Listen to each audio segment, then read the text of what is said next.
can actually I need to take you up on that. Let me give you a perspective. Yes.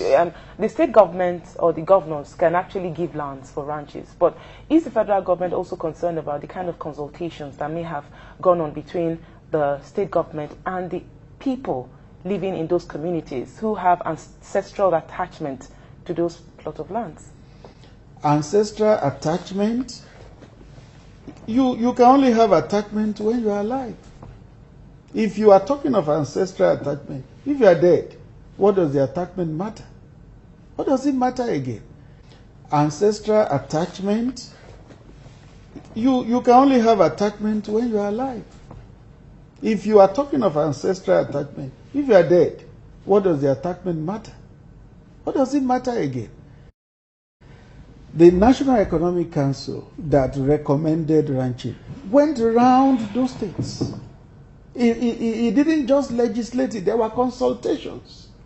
So, if a state does not have land genuinely, it's understood. Not every state will have ranches. You don't have to have ranches in 36 states. So, if there's no land genuinely, fine. But where you have land and you can do something, please do for peace. What will the land be used for if those who own it are dead at the end of the day? What will the land be used for if those who own it are dead at the end of the day? What will the land be used for if those who own it are dead at the end of the day?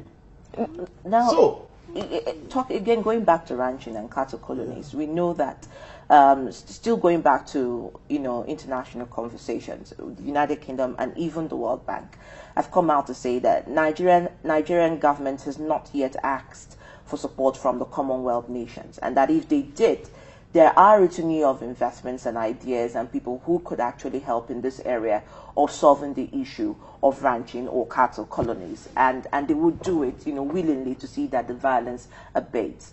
But then how do we bring together the warring factions, whether be it those people who claim they have the land rights and those people who feel that they are marginalized even though they are indigents and have resided there for decades, which is one of the key points Mieti Ayla made here the other day. And the issues of castle rustling as well is part of the issue of the violence. It's not just the killing of the herders, of the farmers. How do communities begin to look at dispensing ethnocentric sentiments towards the issue of land and border rights, Mr. Femi, especially through the state government? That is why you have community leaders. That is why you have traditional rulers. That is why you have local government chairmen. That is why you have states. These things must come up from there.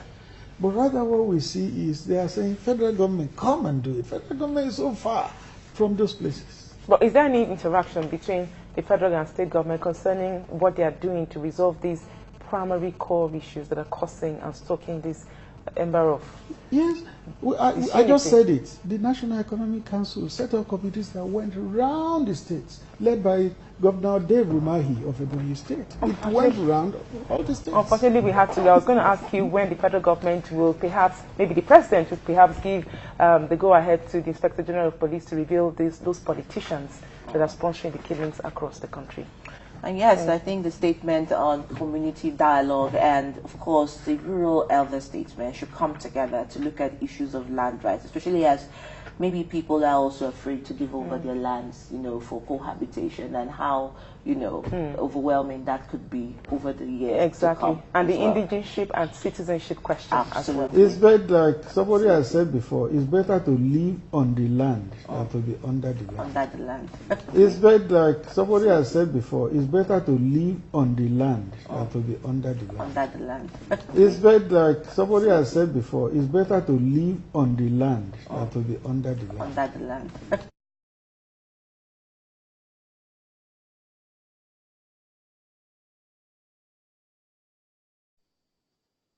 Well, Ibrahim Abdullahi is a National Assistant Secretary of the Mieti Ala Cattle Breeders Association.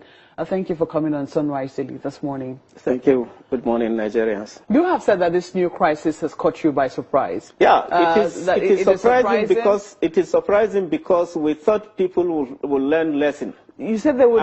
You thought they would learn lessons, and you said that these lessons were rooted in the 2011 crisis. Exactly. You also allege that this, people are coming from the outside. Yeah, and this is why the recent crisis started in a village called Ninte. Somebody, a farmer, not Godogodo. Ninte, yeah, in Godogodo chiefdom. The village, the actual village, is Ninte. Okay. In Godogodo chiefdom. What really happened was that a farmer decided to go and farm along the stock routes, or to block the stock routes. And these stock routes were not even local stock routes, international stock routes. You know that a cow is just like water. If you build your house along the water, passage point, when there is flooding, you know what will happen. That water will not just go around because your house is there. It will just take out your house. The same thing, we have well-established, well-documented stock routes that have traversed the entire African continent. You can start from the Central African Republic, crossing Cameroon, Nigeria, into Benin Republic without even asking the cow, without even going in front of the cows. You just follow them, they will take you there. So a farmer decided, out of his, I don't know, we call it mischief or whatever, to farm in that area, and an argument ensued between him and a pastoralist who was plying that route. And it resulted into fight.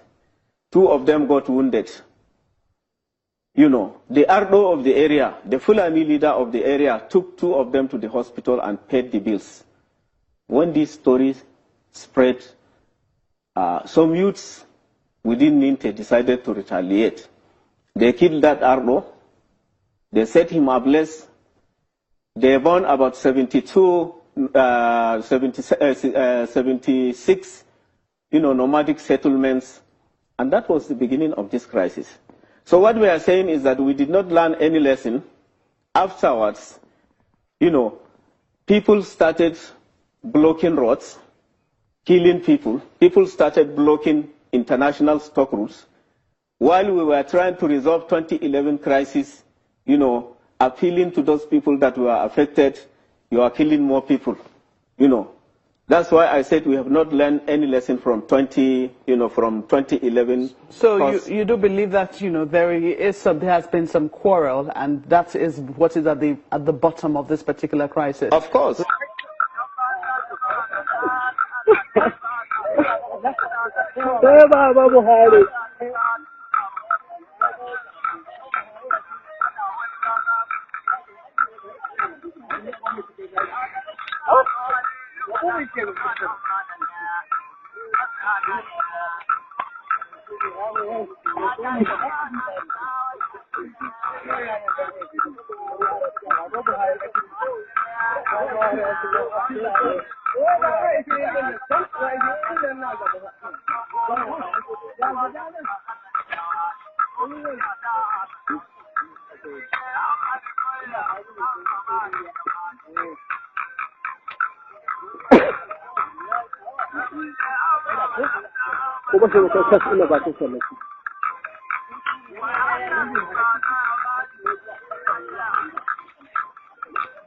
Allah ba da sa'a.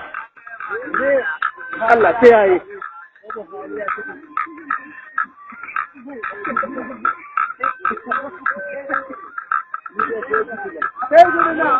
Say good luck.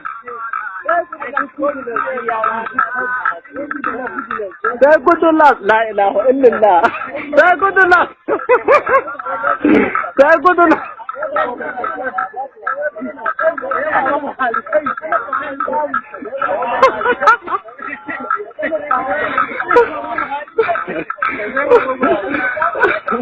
Guys, that's